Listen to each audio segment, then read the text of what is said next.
local producers segment, we head to Love Apple Farms just off Highway 17 in Santa Cruz County to learn about a wintertime vegetable that really isn't all too common, but incredibly tasty and perfect for our Central Coast climate. It's a relative of the artichoke. It's Italian cousin who came over here to California, best known for its flavorful stalks. We welcome to the program to talk a little bit about it Cynthia Sandberg. She's the proprietor of Love Apple Farms.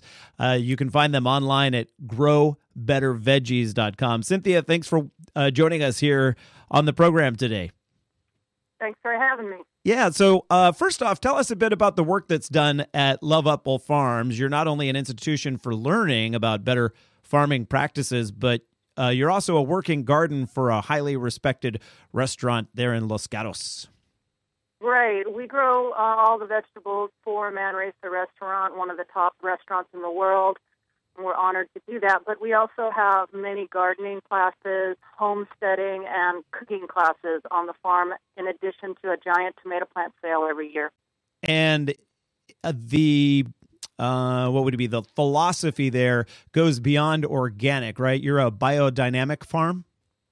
Right. We're a Demeter certified biodynamic farm, and that's the worldwide certifying body for biodynamic farms. And biodynamics is just a little bit pickier than organics, and we adhere to stricter principles of treating the land gently, treating our animals gently, and getting the most out of our crops. Can you give us some examples of what that might include for people that aren't familiar with biodynamic farming?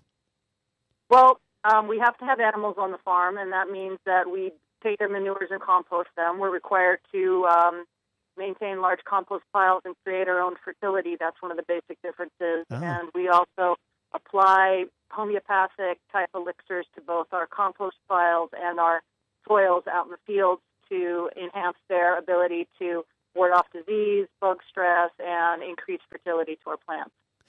All right, well, let's talk a little bit about cardoons. Am I pronouncing that correctly? That's right. Okay, cardoons. So clearly we know that the Central Coast, Santa Cruz, Monterey counties, San Luis Obispo County, a great growing region for artichokes. These cardoons are the Italian cousin. How do they differ? Yeah, they are the Italian cousins. It's interesting. People come into the garden, and the only people that know the difference between the cardoon and the artichoke are Italians. Oh, right, because they've seen them. Cardoon looks exactly like an artichoke, except when the thistle starts to grow. And, of course, that's the part of the artichoke that you eat. But with cardoon, you don't eat the thistle. You actually eat the stalk. And on an artichoke plant, you cannot eat the stalk, even though it looks exactly the same. So the Central Coast is great for growing cardoons as well as artichokes. People already know that driving through between Santa Cruz and SLO. Oh, yeah, that's for sure. You can't miss the plants. They're everywhere. So in terms of plant size and that sort of thing, they must look really similar, like you were saying, only the Italians seem to know which is which. Yeah, they are a similar size, so you need a pretty big plot of area to grow one plant. You need about 3 square feet to grow a cardoon plant as you would an artichoke plant. And you can start them from seeds indoors. You can do that in this time of year. Start the seeds about 8 to 12 weeks before you want to plant them out. Get your little seedlings sprouted and then put them up into bigger pots and then plant them out. In February, let's say February or March, if we're going forward from December here. Yeah. And then after that, they grow rather quickly. You'll be able to start cutting stalks in May, probably with that time frame. And it's good to blanch the stalks before you cut them to reduce the bitterness. And that means that we wrap the stalks for a good 3 to 4 weeks in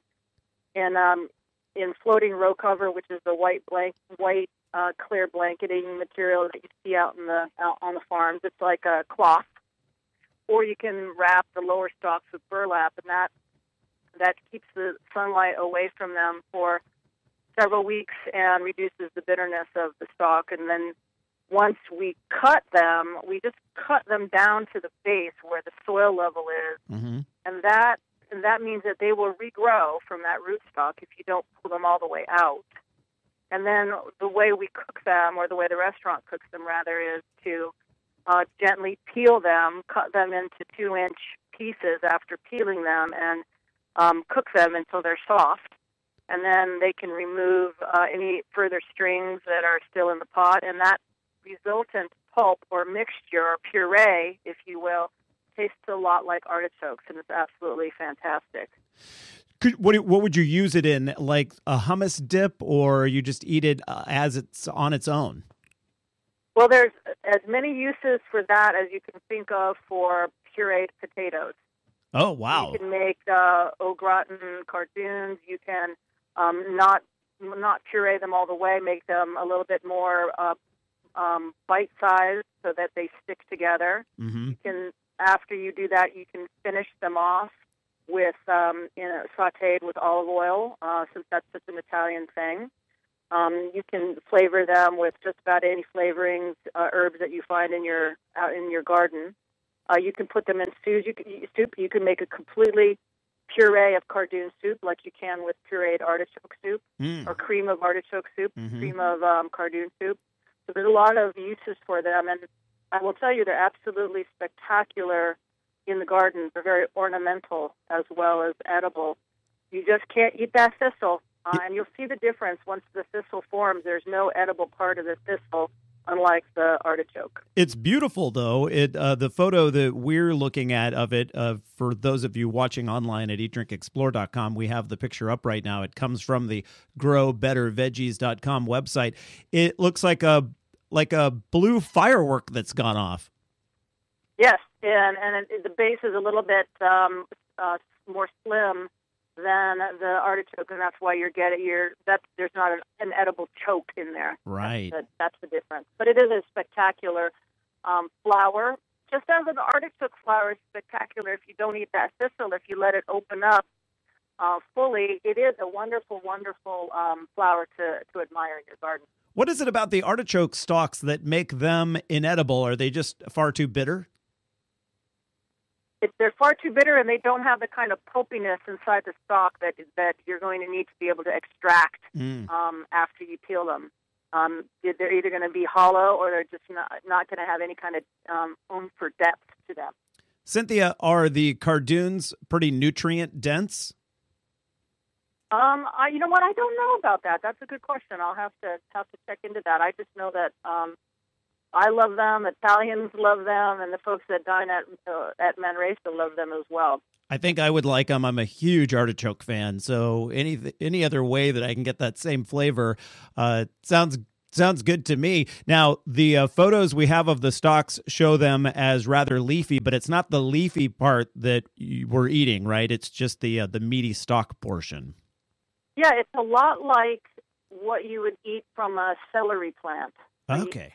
Celery gives off, when you're growing celery in the garden, there's a lot of leafy leaves on the top that are quite thin, and grabbing all of the sunlight in order to photosynthesize the plant. But then the base of the plant is where the stalk bulbs out and gets thicker, and that's of course what we eat. Same with cardoon.